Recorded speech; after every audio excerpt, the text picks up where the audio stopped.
When order fell, Britain changed forever. For centuries, the Roman Empire ruled lands across Europe, Africa, and the Near East. It was a single system. One authority, one world. In the year 395, cracks appeared, but the world still held together. Britannia was part of Rome, not separate, not distant, just another province of the empire. Across Britain, construction surged. For Roman architects and engineers, the island became a vast field of work. It will be crowded here. Then it is built correctly.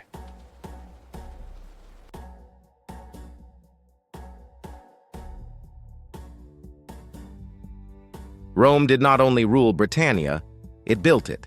Cities of stone, streets of order. Across the island, Roman engineers measured, mapped, and imposed order.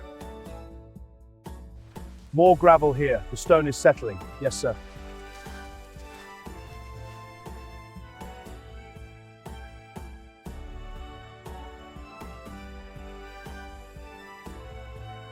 They build as if it will last forever. Yes, it will. Across Britannia, Rome laid its roads, lines of stone and earth, binding cities into one system. Emperor Hadrian, like many before and after him, devoted great attention to this distant island province. The line will run here. Stone is close. Garrisons every few miles. How long? 2 seasons, my emperor. The north will be under observation, my emperor. Excellent.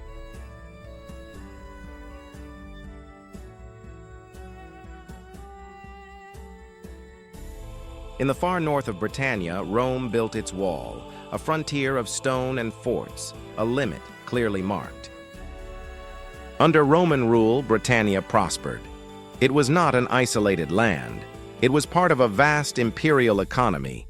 Goods, silver, grain, and people moved across the empire, from the Mediterranean to the northern seas. Roman culture took root in Britannia. Language, law, customs, even leisure followed Roman ways. Baths, forums, and public life. Cities followed Roman patterns. Life followed Roman rhythms. Order and stability were maintained by the legions. Their presence made trade possible. Their discipline made peace endure. For generations, Britannia lived as Rome intended, stable, connected, and secure. In the West, the Roman world was under growing pressure. Along the Rhine frontier, entire peoples were on the move. In the year 406, the Rhine was crossed. Vandals, Alans, Suebi. They did not come as raiders, but as migrating nations, driven forward by forces moving behind them. Far to the east, the arrival of the Huns shattered the balance of the barbarian world. One movement triggered another. Pressure became flight. Roman border armies could not stop them. Forts were bypassed, garrisons defeated or dissolved. The frontier system, built to contain small incursions, collapsed under the weight of mass migration. The Western Empire was still standing, but it was no longer in control of its borders. As the Germanic threat grew, Britain remained the only source of legions, and the empire was being pushed to its limits. The Franks crossed the Rhine. Gaul burns. No help from Rome.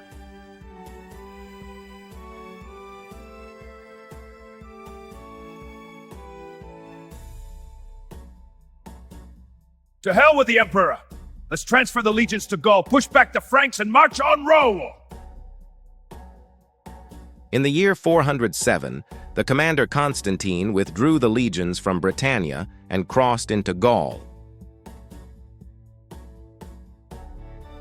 Legionnaires, aboard the ships. Load your equipment, don't delay.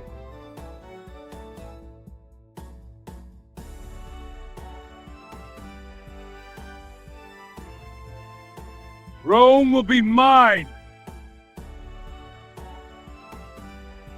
Constantine withdrew the army. Britannia was left unprotected, with administrators still in place and taxes still demanded. The consequences came quickly. Already the following year, Saxon ships appeared off the coast. They came by sea, striking where no walls stood. Fishing villages were raided, storehouses burned, boats destroyed. The coastline was set alight. Smoke rose where there had been order, fire where there had been safety. There were no legions to answer the attack, no fleets, no garrisons. The people of Britannia stood exposed. Britannia ignited. Rebellion rose against Constantine's rule. The uprising spread fast. Local authorities were attacked.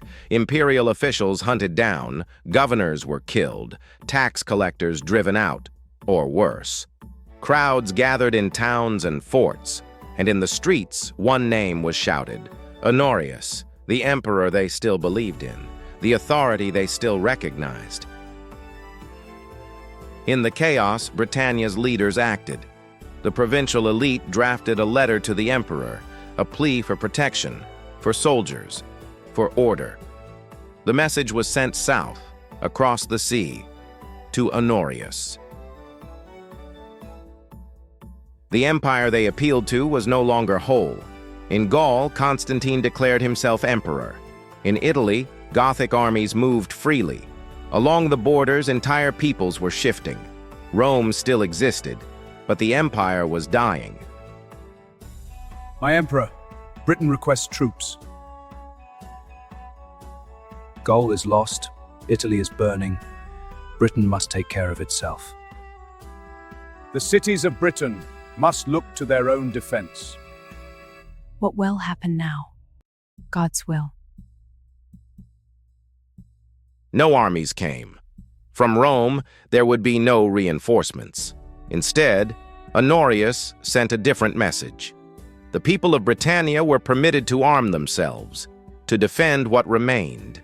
And that was when the island burned. Communities fought over resources, over land, over grain. Villages turned on villages. Old debts were settled.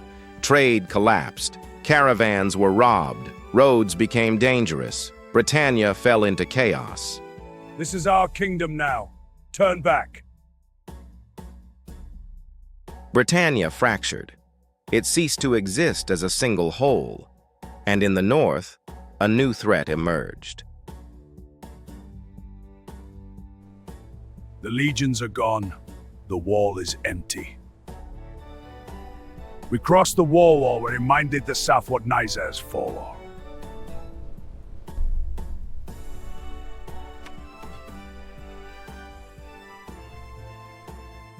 The Picts crossed the wall.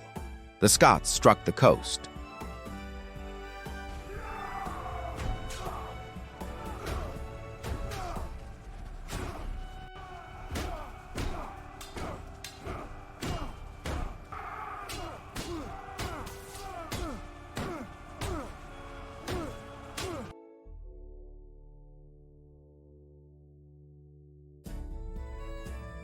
Your death has come, Britain dog.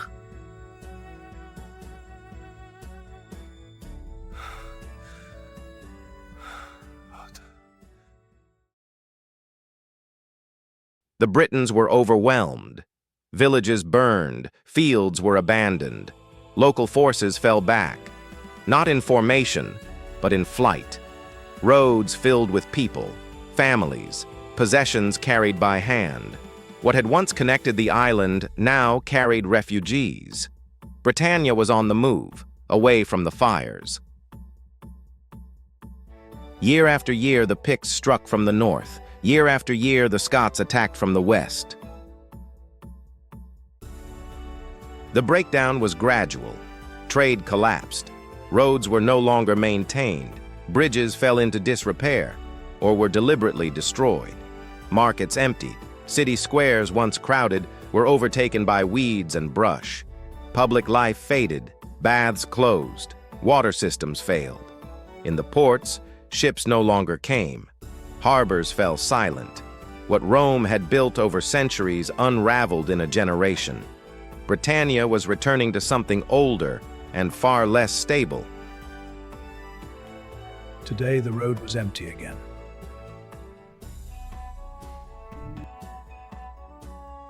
The merchants no longer travel. There is no one left to protect us. This is our home. It was.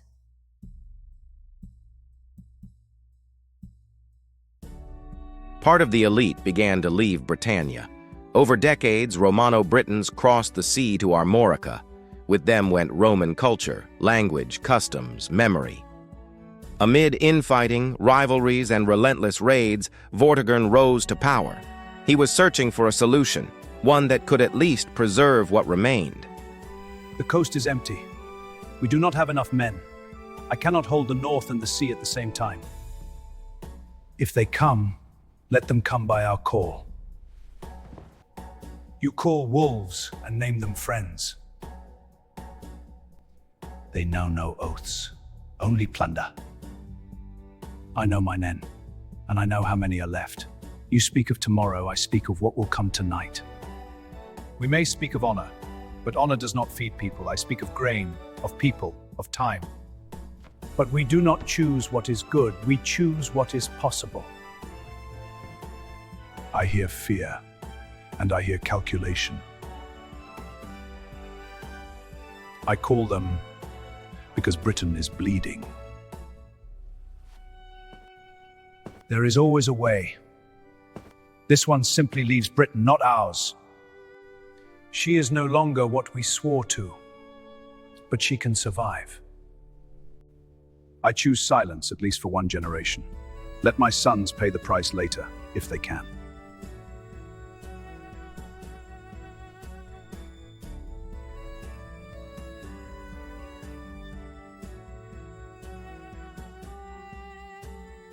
An age was slipping away from the island.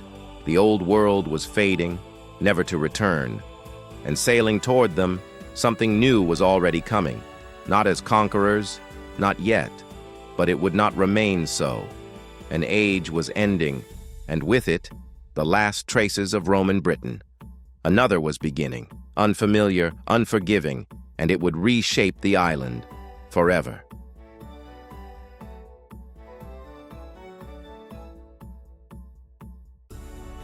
Look, brother, there's much land here, there will be much silver, and we will earn ourselves glory. We shall see what their promises are worth.